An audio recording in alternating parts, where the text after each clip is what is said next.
All right, judges. And what judge did we start talking about last week? Deborah. Deborah. What does her name mean? Word, thing, a beat. Bee, yeah, bee. Yes, and we have a Deborah in our church here, and she is definitely a bumblebee herself. A busy, no, none of the best. No. She's a busy and buzzes around, and that's wonderful. But so why? What was going on that God needed a judge? Ehud died. Evil. Yeah, they did evil as we believe Samuel, the author, Judges. They did evil again, as the author would write. And here we go again, evil again. And so Judges is a cycle, and here we're on our fourth judge. Fourth judge, and he came after Shamgar, who came after Ehud. And so when did they start doing evil again in the sight of the Lord? Ehud died. Judge Ehud died. And of course, when there's a patriarch, some controlling person that keeps the glue in the family and the tribe and the nation, and he is gone, and they go do evil in the sight of the Lord. So that starts off in Judges chapter 4 and verse 1. And so who did God use to oppress Israel? Yeah. Canaan, the Canaanites, right? But who was the king? Jabin. And where is Jabin from? Hazor. Yes, all the way up in Hazor. And we've talked about Hazor in the past, with Joshua conquering Hazor and actually burning Hazor down. Jabin is you'll see Jabin occur a couple times in Scripture, and it's more of a title, an actual name, because we know Joshua killed Jabin and Hazor several years prior, and so here's another Jabin. The Canaanites have risen up again, and Jabin is back on the scene, but this is going to be a totally different person. But the Canaanites are oppressing Israel, and this is the first time that the oppression is coming from internal versus an external foreign power, foreign nation, as with Ehud and Shamgar. And so the Canaanites are oppressing Israel. So we have this character. So we're going to go through a whole bunch of characters here for this story. And so Jabin is the king of Israel, of the Canaan. He's reigning in Hazor. Who's his general? Sisera. And he is the captain of the Canaanite army. And so Jabin relies on him to enforce and keep oppression on the Israelites. And where is he from? Haresha. So he's from Haresha, which means woodland. And this word over here, see, is translated in the King James Version as Gentile, so it just means nations, so other nations. So Heshra, woodland, what that means. And so Sisera is in charge of a rather large army. What is interesting about this army? 900 chariots. 900 chariots of iron. So, you know, if you have tanks rolling through your neighborhood, you're kind of scared. So here's Sisera with these weapons of war that's oppressing Israel. Chapter 5 is the Song of Deborah. We'll get to that probably next week, but there's some interesting things that we find in the Song of Deborah that's not found here in Judges chapter 4. The Israelites are being oppressed, and we find that the villages and the streets are desolate. In other words, life isn't really happening. You're oppressed. You're staying indoors. And so if you've seen, I guess, documentaries of war-torn lands, and it's just a desolate place, just a place, a forbidden place where people are now, you know, kids are not outside playing. There's not commerce going on. People are running in the dark alleys and so forth. And so in chapter 5, it describes how the villages are desolate, how the highways are desolate, and how visitors, foreigners that are traversing through the land go around. They take a bypass. They avoid the area altogether. They just want to avoid it altogether. Also, we find that the Canaanites have removed all the shields and swords, spears and swords, from the Israelites. So they removed all the weapons. So the Israelites, to prevent the Israelites from fighting back. So they have no means to fight back. So they removed all the weapons. So they've taken away their Second Amendment rights. They had Second Amendment rights back then, but they weren't allowed to bear arms. But here we have this oppression taking place, and of course, the song of Deborah talks about why this is, and the reason is they turned and worship false gods, turned and worship other gods. So that's the reason. So we'll talk about that. We'll be repeating that next when we get to chapter 5. But this is the oppression. How long does this oppression last? 20 years. 20 years. All right, so the oppression is going on for 20 years, and God called up a wonderful lady. Who was that? Deborah. Calls up this lady. Deborah, what do we know about Deborah? She's a prophetess and a judge. So from Jewish tradition, it tells us that she is a pretty powerful lady. She very well in the commerce. She apparently had some vineyards and owned some palm trees in Jericho and some vineyards. And so it kind of reminds me of Lydia when we talk about Lydia as being very industrial. So she apparently may have been a very wealthy lady, very wise in her business transactions, things of that nature. And so she became someone that people would come with wisdom and knowledge have a problem. What do you think? And so she became one of those that you would seek out advice from. And that God was blessing her in a mighty way as being a prophetess and judge. So we're going to see how she gives some prophecy about what's going to happen with the people of Israel.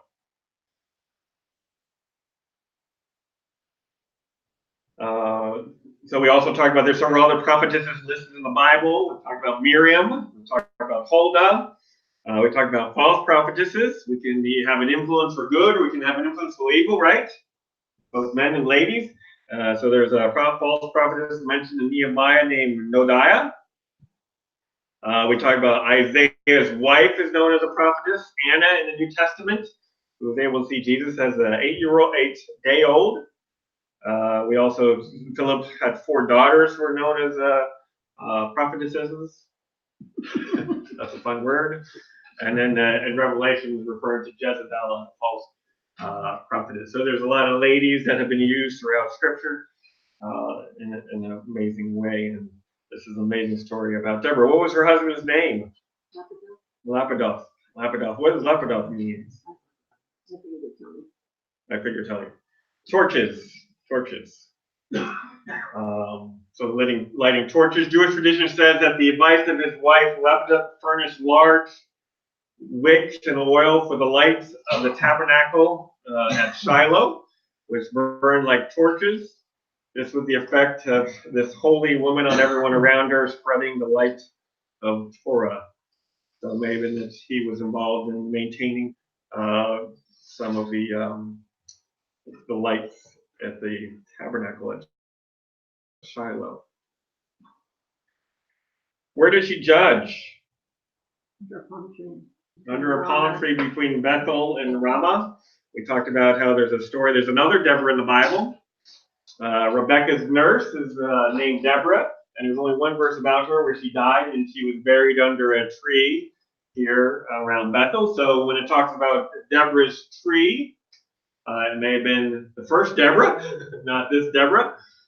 But anyway, this is where she is judging, not necessarily as we would think as a judge, holding court, but people would come and get sound wisdom from her. So I think that's where we left off last week, right? Mm-hmm. All right. So we got to introduce some more characters to our story. Barak. Let's go to Judges chapter 4, verse 6. And she sent and called Barak the son of Abinoam out of Kadesh Naphtali, and said unto him, Hath not the Lord God of Israel commanded, saying, Go and draw toward Mount Tabor, and take with thee 10,000 men of children of Naphtali, and the children of Zebulun, and I will draw unto you to the river Kishon Sisera, the captain of Jabin's army, with his chariots and his multitude, and I will deliver him into thy hand. So we're introduced to this man named Barak. Barak, what does Barak mean? Thunder. I have lightning. Lightning. Some have associated that Barak is Deborah's husband because Deborah's husband's name means torches or light, but these are clearly two different people. Now, who was his father? Abinoam. Abinoam. Do we have an idea what his what's the name means? I didn't look them up. So, my father is delight. My father is delight. Kind of interesting name. Name your son. My father is delight. You're talking about yourself, right?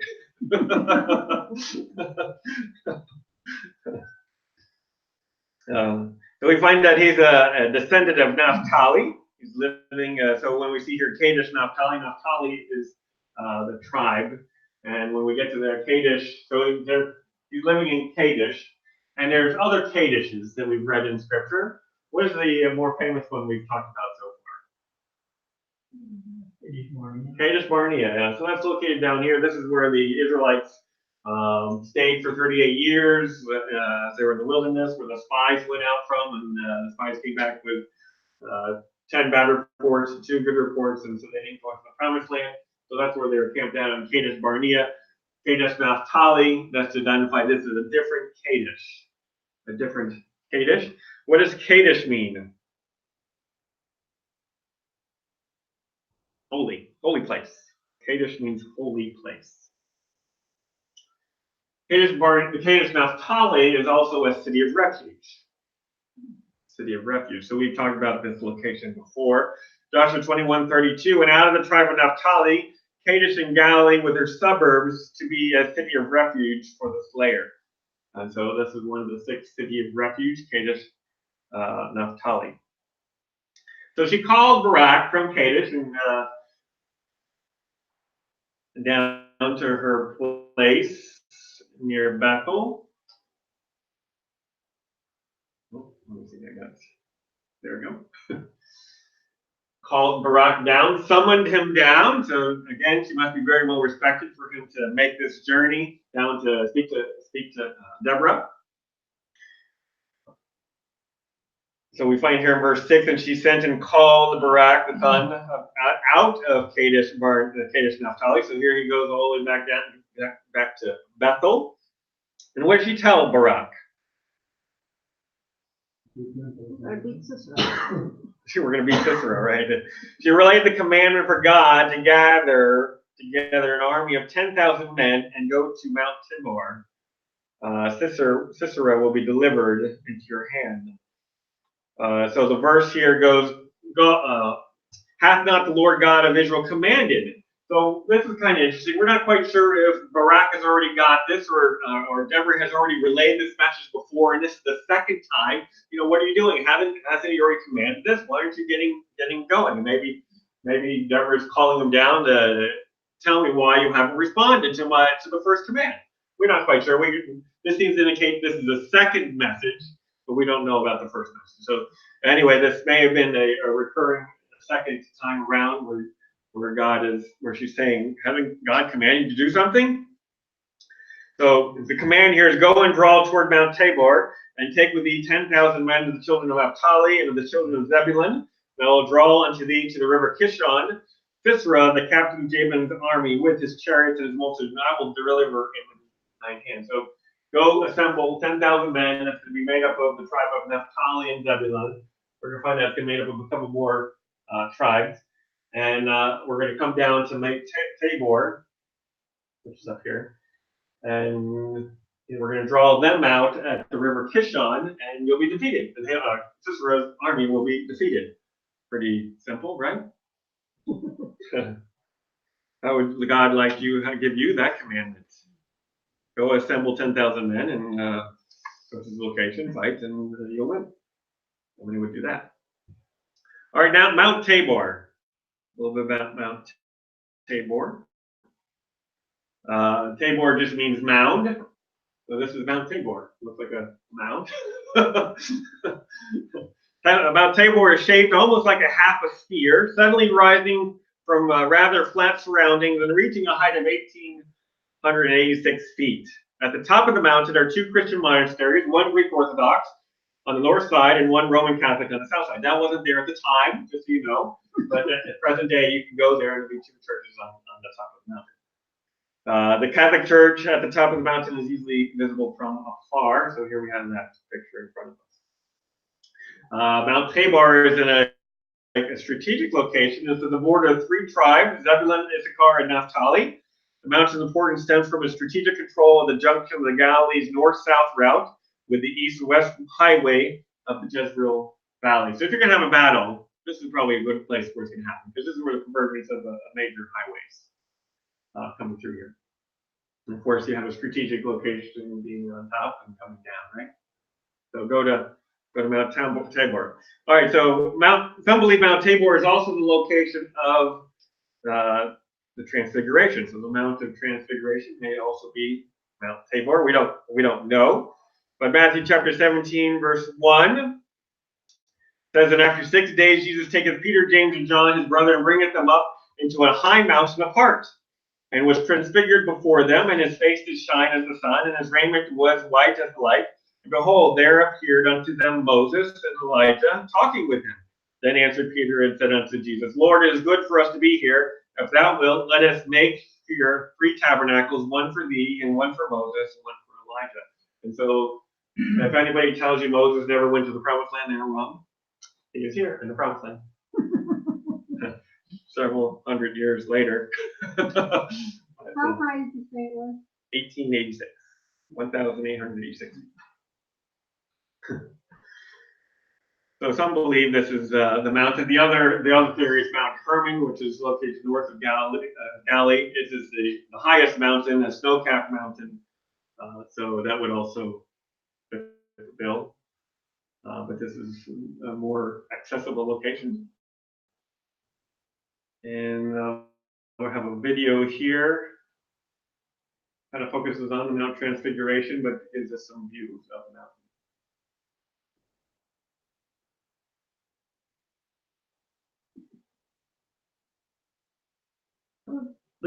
The gospel accounts are silent as to the mountain where Jesus underwent the transfiguration, but there are 2 sites that have historically been considered strong possibilities. Mount Tabor, the top of which I'm standing right now, is the earliest traditional site of the Mount of Transfiguration, a tradition established by 3rd century Christian scholar named Origen.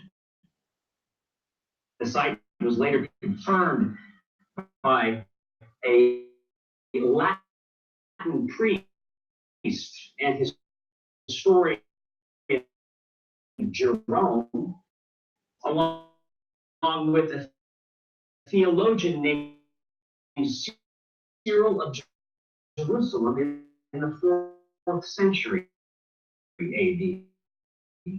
By the 5th century, Christian structures were being built up here to commemorate the site.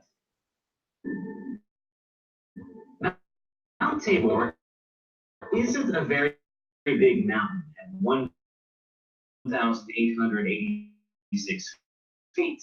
However, it stands alone in the area. It was considered very strategic high ground throughout the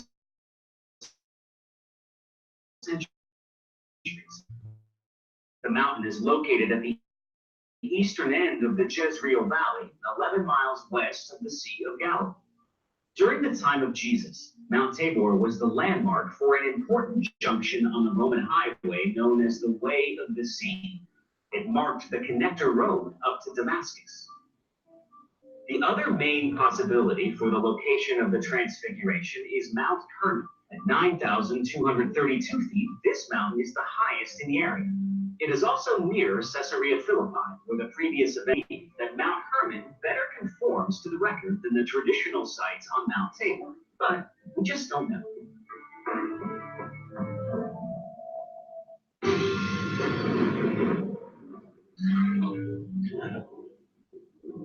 Always good to see some sights. There we go. All right. So that's Mount Tabor, and Deborah has given Barak the command. This is what the Lord has done. You need to go out and get 10,000 men. So here's Barak's response, verse 8. And Barak said unto her, If thou wilt go with me, then I will go. But if thou wilt not go with me, then I will not go. Huh. What do you think about Barak's response? He's a sissy? Okay, sure. What else? Maybe he thinks God only talks to her. God only talks to her? Yeah. No, there could be several reasons, and it could be pros or positive or negative toward Barak and his faith and character and so forth. But clearly, Deborah is a respected woman, right? And Barak thinks that if Deborah's by my side, these 10,000 men will assemble quicker, right? They're not going to listen to me. Maybe that's what you think. They're going to listen to her. And many times people, pastors may use this as a sermon that, there was no men that would respond to the Lord, so they used a woman. And why isn't Barak responding? Why isn't Barak doing what he needs to be doing, obeying? And here we see again a lack of faith. He can't go out by himself, so he's in that, Deborah, come with me type situation. But clearly, Deborah is a extremely well-respected person, and God is going to use whoever He desires to use. So He's going to use Deborah right here, and Barak recognizes that. Now, clearly, when we go out witnessing, it's always better to go in twos. One may be stronger in an area than another. That one's the door, that sort of thing. And maybe Barak is one of those that he wants to get the job done, but somebody else knocks on the door.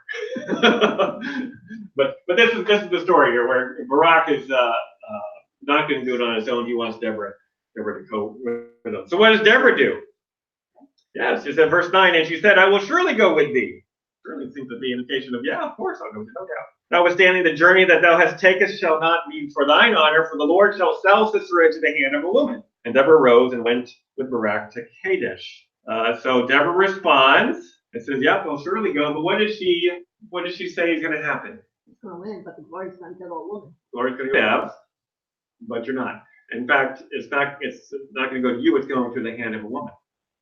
And we're going to find out it's not Deborah. It's not Deborah going to get that. So where do they go? They go to Kadesh. They go all the way back to Kadesh. This is a lot of going back and forth here. So even though Barak had lack of faith, he is listed in the faith chapter, Hebrews 11:32. And what shall I say for the time would fail me to tell of Gideon and of Barak and of Samson and so forth. So Barak is listed in the faith chapter, even though we see that there's seemingly some lack of faith. God is still using Barak as well. So they go to Kadesh. So number 9, if you're keeping. And so what is Barak doing in Kadesh? Yeah, calls 10,000 men. Verse 10. And Barak calls Zebulun and Naphtali to Kadesh.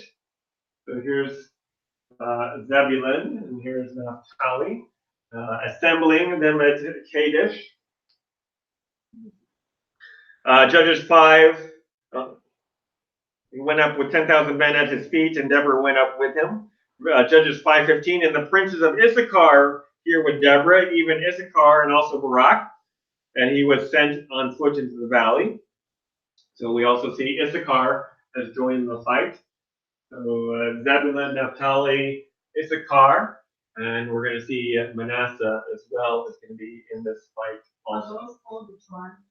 Yes, that's correct. So this is the promised land with the inheritance of the tribes. So Judah, Dan, Ephraim, Reuben, Benjamin, Gad, East Manasseh, West Manasseh, Issachar, Zebulun, Asher, Naphtali.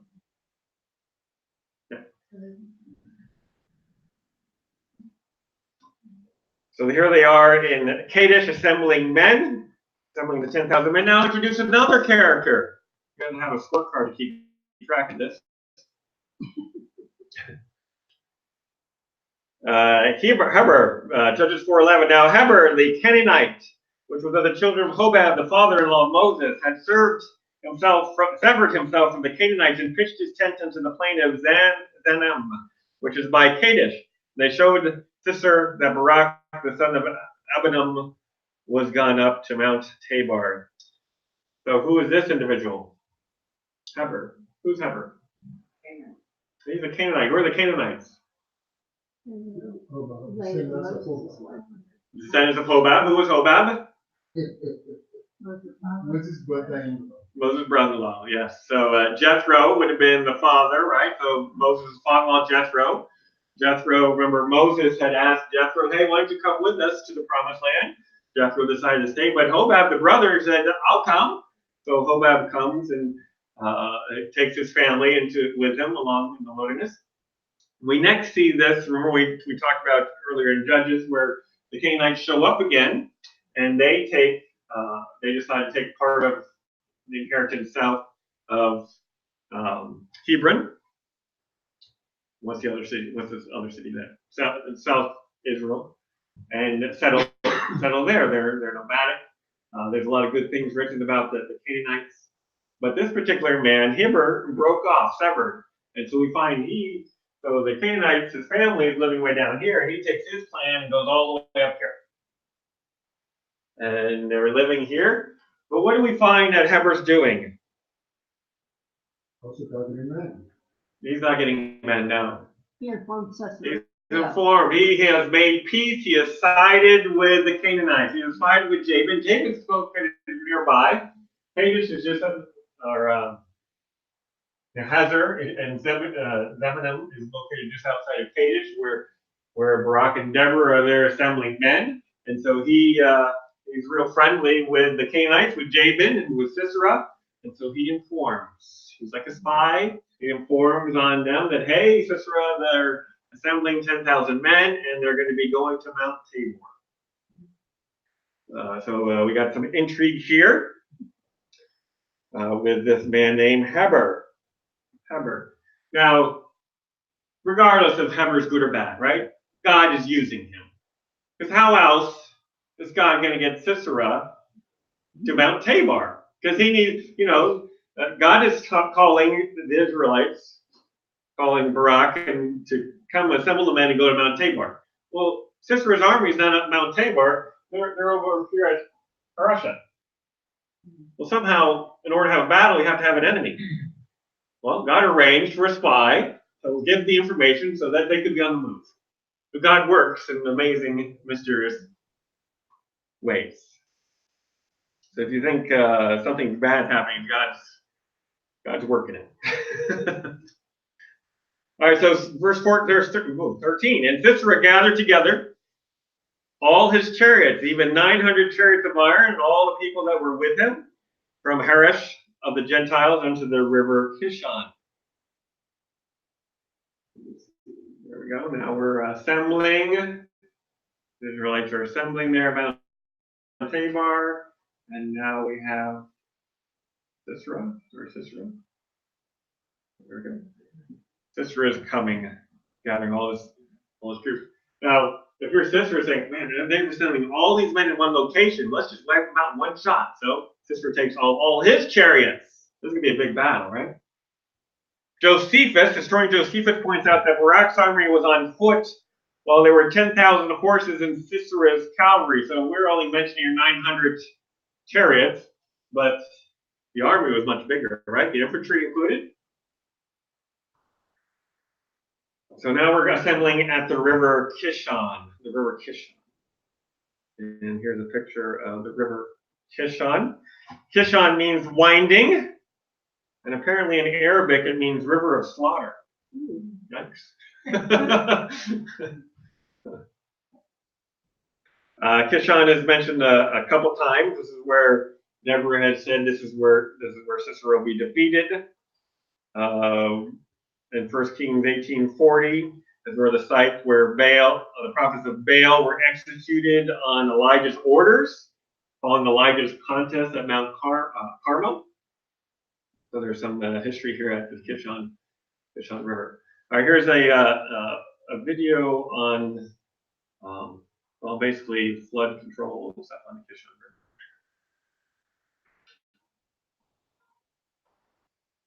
River. Oops.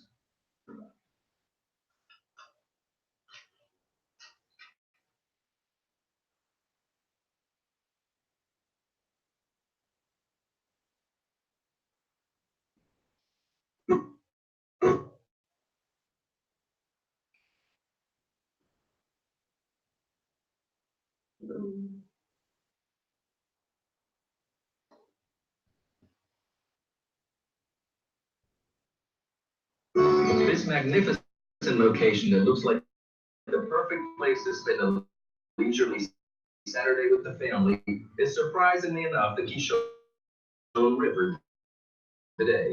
The Kishon has always held a place in the history of the Jewish people.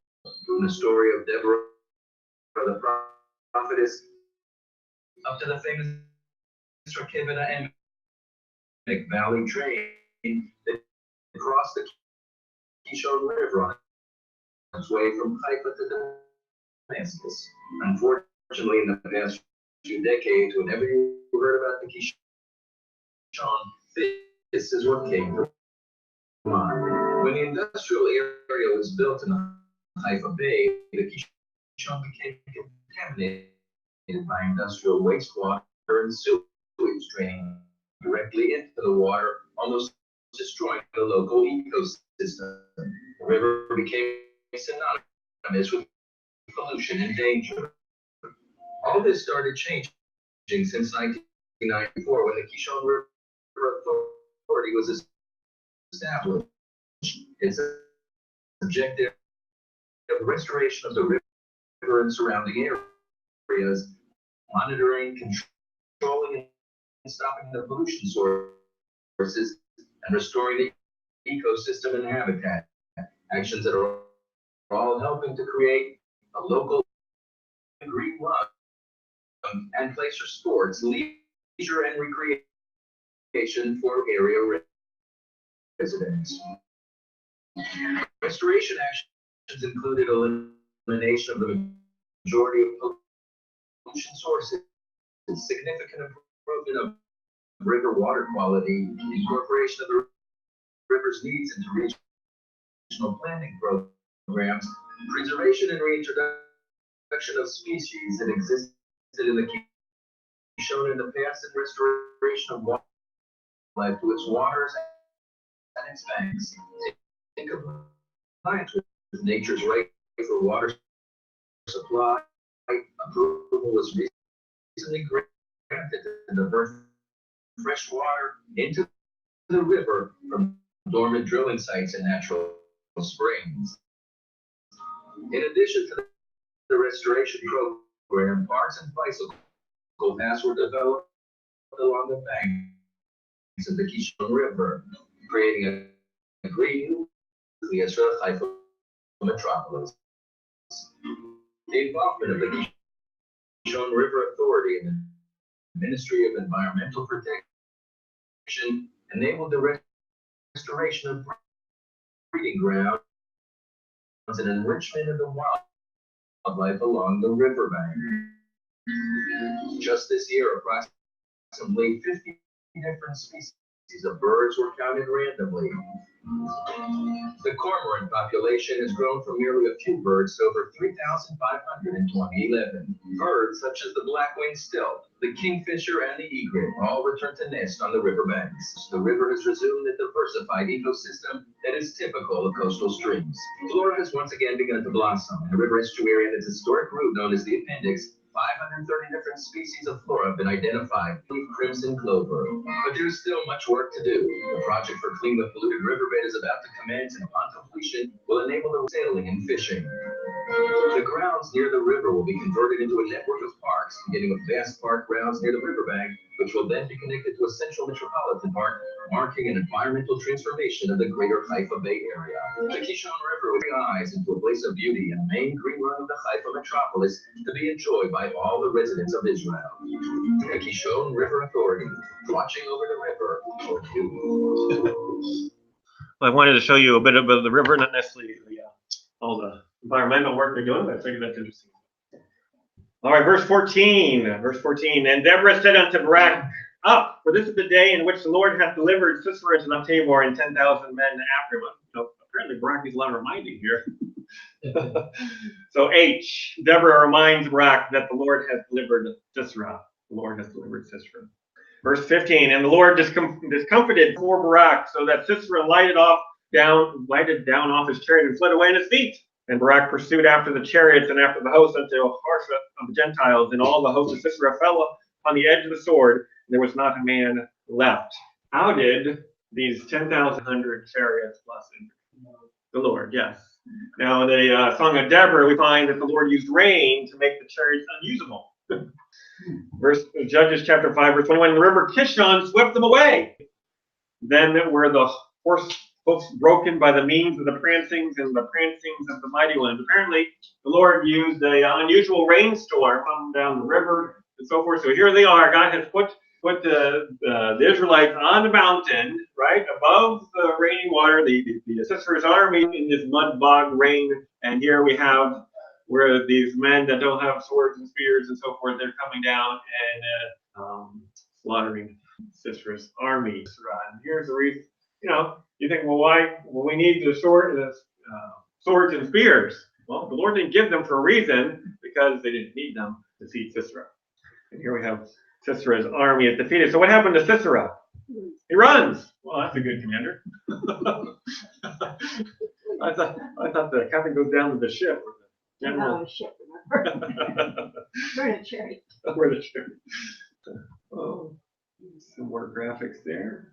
All right, so Sisera is going to flee. Where is he going to flee to? The tent of Jael. The tent of Jael. So we have here in verse 15, and he fled away. Verse 17, howbeit Sisera fled away on his feet to the tent of Jael. Here's this guy with 900 chariots, and now he's running on foot. Okay. Well, they're all bogged down, remember? Yes.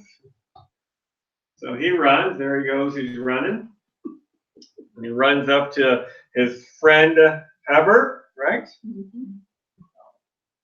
So verse 17, howbeit Sisera fled away on his feet to the tent of Jael, the wife of Heber, the Canaanite, for there was peace between Jabin, the king of Hazor, and the house of Heber the Canaanite. This is where we see that Heber was in cahoots with Jabin and was an ally, and he was the one that spied and gave Sisera information. So Sisera goes out and hides with him. And Jael went out to meet Sisera and said unto him, turn in, my lord, turn into me, fear not. And when he had turned into her, the tent, she covered him with a mantle. And I didn't look up the meaning of Jael. And he said unto her, give me, I pray thee, a little water to drink, for I am thirsty. And she opened a bottle of milk and gave him drink and covered him. And he said unto her, stand in the door of the tent. And it shall be, when any man doth come and inquire of thee and say, is there any man here? Thou shalt say, no. Yes. Her name means a kid or a mountain goat. A kid? All right, mountain goat, baby mountain goat. Yeah. So he runs to Heber's house. Apparently Heber's not there, but his wife Jael is there, and this is a friendly house. So she welcomes on in, come into the tent. So very friendly. Gives him apparently some new clothes after his muddy, war-ridden, battle-ridden clothes. Gives him some new clothes. And he gets inside and says, can I have a little bit of water to drink? I'm thirsty. She goes the next step with her hospitality and gives some milk, covered him up. And, there's a discussion whether, she purposely gave this milk to make him sleepy, all that sort of things you can surmise. Anyway, she went above and beyond of being hospitable and covered him, gave him a nice place to rest and sleep and hide out. And so he's clearly concerned that he's going to be found. So he asks her to stand outside the tent and guard the tent. And if anybody asks, is there anybody in this tent? Says, no one's here. There's not a man here. So I'll say no. So, lie for me, protect me. Verse 21, then Jael, Heber's wife, took a nail of the tent and took a hammer in her hand and went softly unto him. And smote the nail into his temples and fastened it into the ground, for he was fast asleep and weary. So he died. Wow. So if you we just talked about Ehud last week with the dagger, 200 dagger going into Eglon's stomach. Here the judges doesn't leave anything to imagination and lets you know that she took what she had handy, a tent stake and a hammer, and just slammed it into his skull, and the tent stake just pierced through the skull and nailed it into the ground. What gave her that strength, that unction to do that sort of thing is that's quite amazing. When we did Deborah in my Sunday school class, they said that it was the woman that usually set up the tents so that they would have had a lot of strength because they're used to Right. nailing it into the ground. Yes. And so, And these are not little tent pegs. These are, no, right, Stakes, a yeah. stake. more on like a railroad spike Yeah. that's going into his skull. Yeah, what a demise. It's devastating for Sisera here. This mighty Sisera is taken down by a woman with a tent stake. He is clearly, he didn't die an honorable death in battle like any general would like to, right? He dies in a tent by a hand of a woman. So clearly not something he would have preferred. Verse 22, and behold, as Barak pursued Sisera, Jael came out. So Barak is still underway. Remember, we got to defeat everybody else. Well, the guy fled away, but Barak is still on his tail and comes up to the tent. So verse 22, and behold, as Barak pursued Sisera, Jael came out to meet him and said unto him, come, I will show thee the man whom thou seekest. And when he came into her tent, behold, Sisera lay dead, and the nail was in his temples. Barak didn't have to do anything; it was already taken care of for her. Here. Right over here. Yeah. Finding Sisera. Charles Spurgeon preached a wonderful sermon entitled "Sin Slain," on how we can take Sisera as a type of sin, and his boss Jabin as a type of Satan. Just as Jael asked Barak to look at the dead body of Sisera, Spurgeon said we should look at sin slain by the work of Jesus, knowing he has already won the battle. Yeah. Sisera, or Barak's coming in, the battle's already been won. Sisera's already dead. He just had to be shown it. We ourselves just need to be shown sin has already been slain. Sin has already been put on the cross. Amen. We're coming at the end. It's already been done, right? The Calvary has already been accomplished. The victory has already been won, and we are just there to find it. And here Jael is here to show it. So hopefully you're showing others what the Lord has done. Yeah. Okay? We need to be Jaels. Well, not with 10 days. All right, I'm a little scared. All right, verse 23. So God subdued on that day Jabin, the king of Canaan, before the children of Israel, and the hand of the children of Israel prospered and prevailed against Jabin, the king of Canaan, until they destroyed Jabin, the king of Canaan. So the battle's not quite over yet. Barak goes after Jabin, right, just a little bit away in Hazor, and takes Jabin. Now, who gets the glory? God. So God subdued on that Jabin, king of Canaan, before the children of Israel, and the hand of the children of Israel prospered and prevailed against Jabin, the king of Canaan, until they destroyed Jabin, the king of Canaan. These verses are repeating themselves. I guess we just want to make sure that Jabin has been killed. Josephus says that as Barak went towards Hazor, he met Jabin and slew him, who perhaps having heard of the defeat of his army under Sisera came forth with another against Israel, which being overcome by them, he was slain, and the city utterly destroyed. As the writer says, but by what follows, it seems rather that the total conquest of him was afterwards and gradually accomplished. So God had a complete defeat of the Canaanites here, of Jabin and Sisera's army. An incredible story of Deborah. All the different characters here in the story of Deborah. Deborah, the judge, Barak, the Israelite general who was seemingly lacking in faith and needed to be prodded along to do what God had asked him to do, and how God used both of them. We have the evil king Jabin and his sidekick Sisera as the general here oppressing Israel, and Barak and Deborah are called to bring together 10,000 men from all through the area, and how the Lord calls all of us to do his work.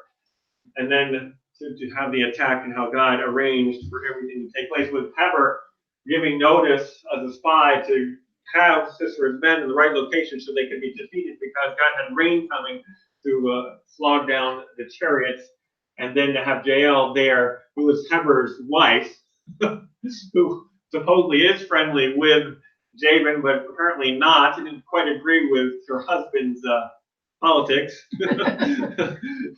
and sees this opportunity to defeat Sisera right then and there takes care of it before Barak can catch up with Sisera, and then they take out Jabin soon thereafter. Just an amazing story. I don't know why some of these things aren't movies, because they're just incredible stories.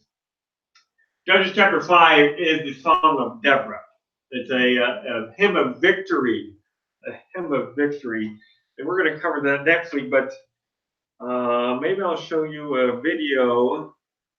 This is a song in Hebrew.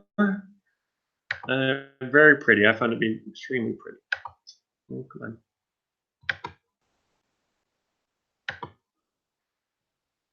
Oh, I should have advanced some slides.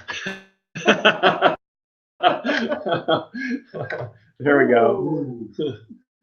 There we go.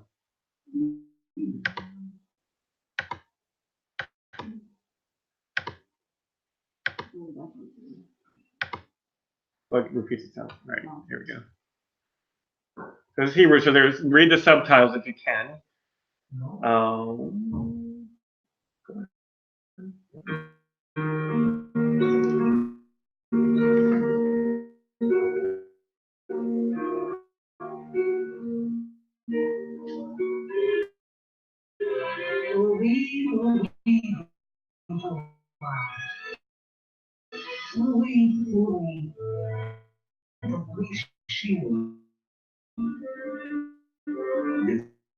Estamos diferentes na democracia da igreja, não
Thank